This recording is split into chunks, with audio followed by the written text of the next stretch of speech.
and girls, welcome back to TECN TV's The Exceptional Conservative Show, live from the nation's capital. Mary Brockman, my bouncer in chief. Muchas gracias. Thank God you're here tonight. We pray for you. Dave Milner, my boy, thanks for being in the chat room tonight. I'm going to tell you, you all need to jump in. And guest 5230, love you dearly. Thank you so much for being here tonight. I know why you're here, because of this great young man. Thaddeus Dionne Alexander, U.S. Air Force veteran. And you can find him on Twitter at Dionne Alexander. He's a gentleman who understands the pulse of America right now. And unfortunately, there are those who have basically stated that America is a racist, divided monolith that has an antithesis to black people and people of color. And quite frankly, there is no room in our capitalist system for anyone except the very wealthy. Dionne, you grew up in a challenging neighborhood. I grew up in Anacostia in a very challenging, Congress Heights, in fact, DC, in a very challenging neighborhood. And yet, we were never told that you couldn't make it in America. Are children today being told that, sir? Yes, I think they are. And, the black community, this is what really upsets me about them, is the fact that, I experienced it too. When we see a young black kid doing great in school, he's wearing glasses, getting straight A's, even adults will approach him and say, oh, he's trying to be white. So we really telling that kid to, the only way that you can be black is to be ignorant. And we beat ourselves down, Yes. It's no different than what Joe Biden said when he made a statement of, poor kids are just as smart as white kids. It's the same thing, you know what I mean? I love your personality, because you hit on something that seems to be accepted by the black left and accepted as well by the white left, that it's okay to demoralize and marginalize black people as long as they feel that they're part of the Democrat Party. Am I getting this right?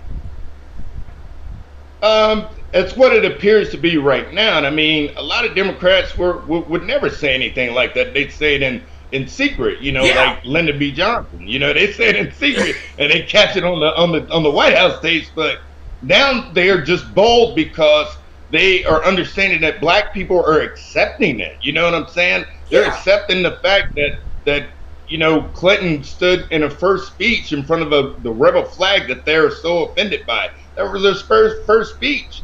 They're okay with her mentor being Senator Byrd of West Virginia, who was a Grand Dragon. They're okay with all of that. Exactly. And they're just like, oh, well, he's changed. Well, nobody else could change. He had a special change. Thaddeus. Yeah, I guess so. He had a change. He had a I need to get reelected change. I love that change. That's what it was. That's better than money. Thaddeus, there are those who are watching tonight, and I want to approach this first with you. First, the court of public opinion. That the police have already been indicted, they've already been prosecuted, they've already been adjudicated, and they've been convicted. And we're just looking for a death sentence. And the ones who are paying the heaviest price are those small business owners who have been shut down for months due to a quarantine, who are now having their properties burnt down and their inventory looted. I want to ask first for you about George Floyd and his death, police brutality. Is there an acceptable measure by which you are against police brutality, but you are not for rioting in the streets of America? Well, I'm definitely all for protesting, and people are not understanding there's a difference between protesting and rioting and looting. And when you riot and loot and you destroy black properties and black jobs, you are not honoring the death of Mr. Floyd at all. I mean, they're burning down black businesses. I mean, who are you mad at? You really, you know, they don't even know. They don't even know who to be mad at. First of all, it's not white people. It's not white people. It's a system. It's a system where when a black man unarmed is killed, they are seldom prosecuted. That has nothing to do with the everyday working white man in this country. It has nothing to do with him. Every white guy doesn't control the system. Exactly. It's the system. And it's not your federal government and your president. That's the executive branch. You need to look at your state reps, your governors, your mayors, and your sheriffs of your town. They don't even teach civics anymore because they don't want these people to know. They're like, oh my God, somebody got killed in Florida. President Trump did it. You know? It's like, what did I do? You know? I feel sorry for the guy. I feel sorry for the guy. Exactly. Thaddeus, there are those who are sitting at home tonight saying, and we've had the Massachusetts Attorney General actually say it's good for America to burn some. It helps us grow as a nation. What part of that is unconscionable, and why is it accepted from the left? Well, I tell you this, the people who are saying these things are the ones pulling the strings in the first place. Yeah. You know what I'm saying? They have the most to benefit because this same system that you're angry at and you burn down, they're the same ones that get the contracts to rebuild. They're the same ones that get the money to finance to do other things. I mean, you are feeding the beast. You're giving them exactly what they want. And here's the thing with anarchy. People don't understand this. When there's anarchy, anarchy doesn't last long because, trust me, you're going to run out of bullets and you're going to get tired of the fighting. And the people who take control after anarchy are usually the ones that started it in the first place. Yep. There you go. Very true. And now a lot of people are angst against Antifa as well. They should be. And these are organized riots. I mean, they are moving with military precision through the cities and looting and rioting. But also Black Lives Matter is participating in that. Why is there no media attention to the rioting that's being spurred by Black Lives Matter?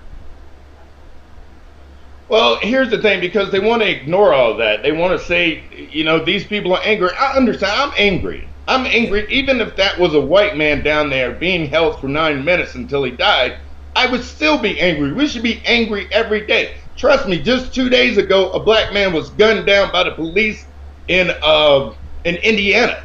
Yeah. Where is it? They got their narrative now. They don't need to talk about him. Mm-hmm. They stick to this. But groups like Black Lives Matter and Antifa, oh, they're young. We've learned to handle our children with kid gloves instead of tough love. Now, if my grandmother didn't handle me with kid gloves, I'd probably be in jail or stuck on drugs just like the rest of my friends down in Tennessee. Exactly. You have an amazing story in which you overcame much in your youth. Served in the military, you're out and you're helping the community and you're encouraging people to succeed in our communities. However, there are those who want to tie the boulder around our neck of slavery and of Jim Crow, all of which were Democrat designs. Why is no one making those particular things evident during the course of all this marching and protesting? Well, here's the thing. This really strikes me funny that you talk about Jim Crow. You know, I tell them that after the Civil War in 1863, a lot of people don't even realize at one point we had two presidents. Mm-hmm. We had Jefferson Davis, who was a Democrat, and we got our very first president, Abraham Lincoln, in 1860. He was the first Republican president. Just to make a statement, no Republican president has ever owned a slave. It would be impossible anyway, since Abraham Lincoln was the first. So after the war and Jefferson Davis's exile, the Democratic South passed Jim Crow laws just to oppress black people. There were counties that were 100% black with no black voters simply because they were intimidated by the Ku Klux Klan that was started by Confederate soldiers. As a matter of fact, General Nathan Bedford Forrest was the Yeah. first Grand Dragon. So we, so people want to say, okay, there was a switch. Okay. Well, did you know that Democrats voted no against the 13th, 14th, and 15th Amendment? They all voted no. They said, well, after that, they switched. Well, all Democrats voted against the Civil Rights Act in the 60s. When did they switch? Did they switch in the 60s or did they switch in the 1900s? What? Where? Where did they switch? I They like to haven't speak switched. on fact, Ken. You know, I like to speak on fact. exactly. They never switched. And the whole idea that you have a black president who has to speak at the funeral of a grand dragon from the KKK tells you everything that you need to know about the modern day Democrat Party. Here's the question.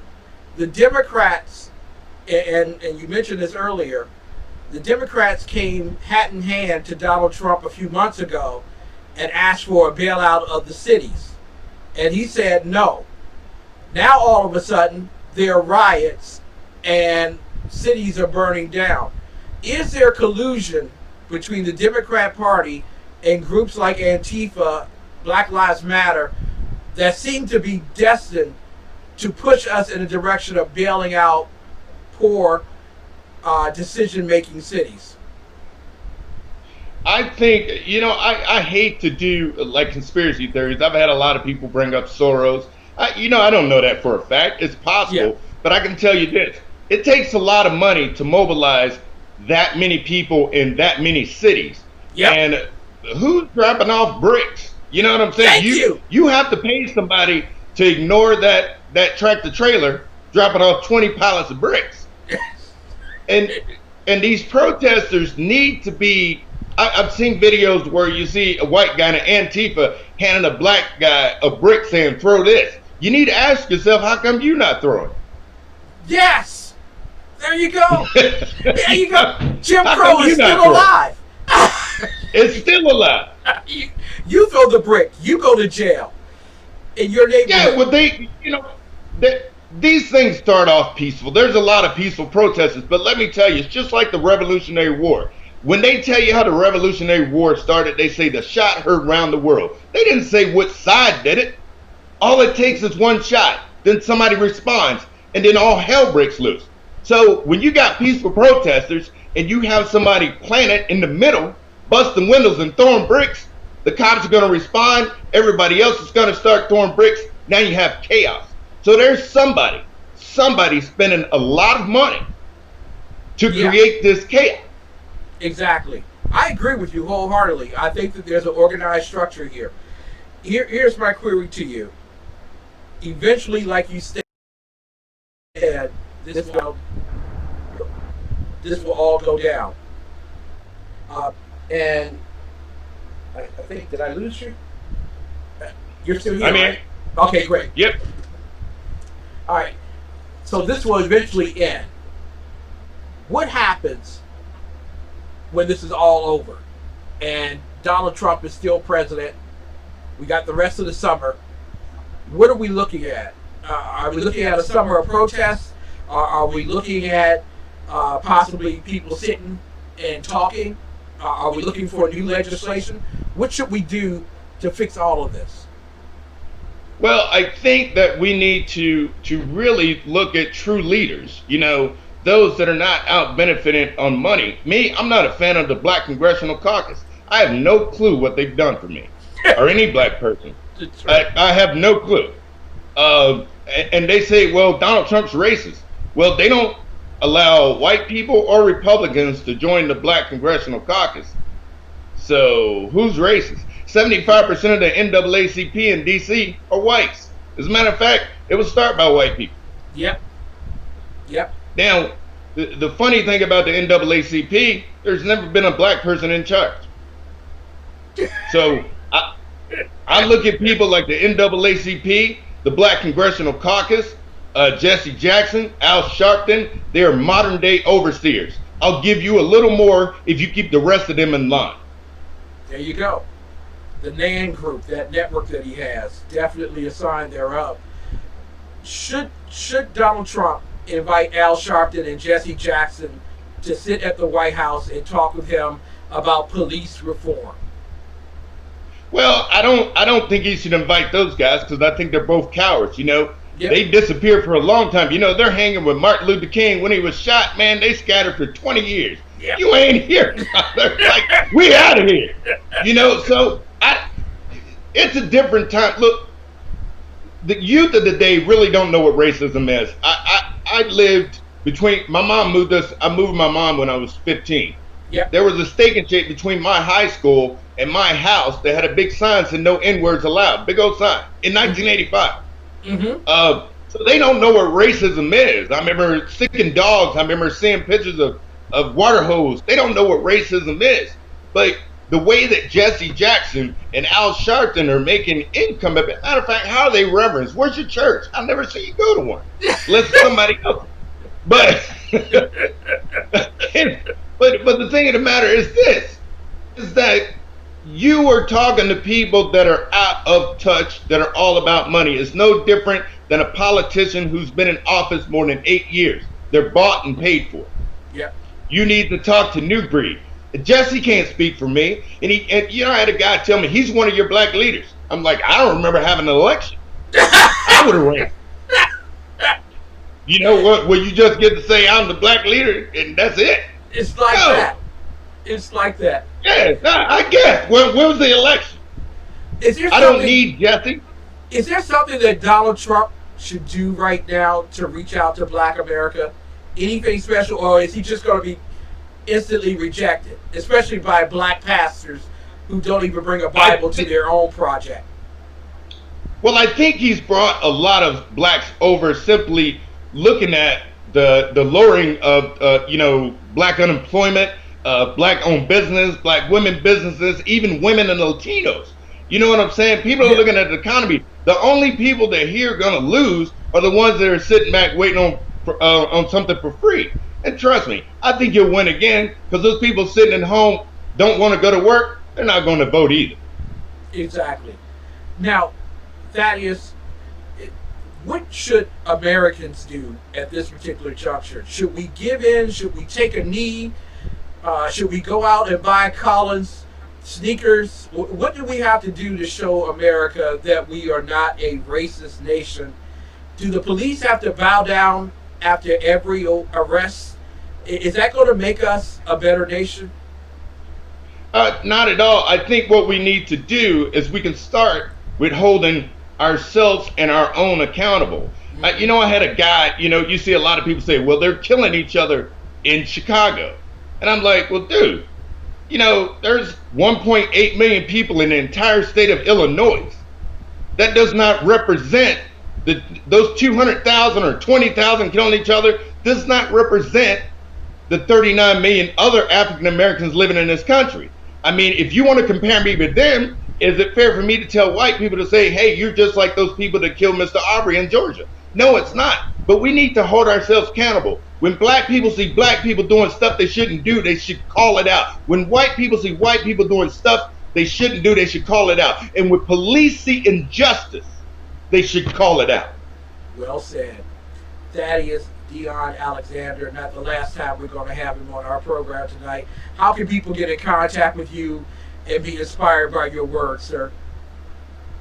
You can catch me on my Facebook page, American First, or Thaddeus Dionne Alexander on Facebook.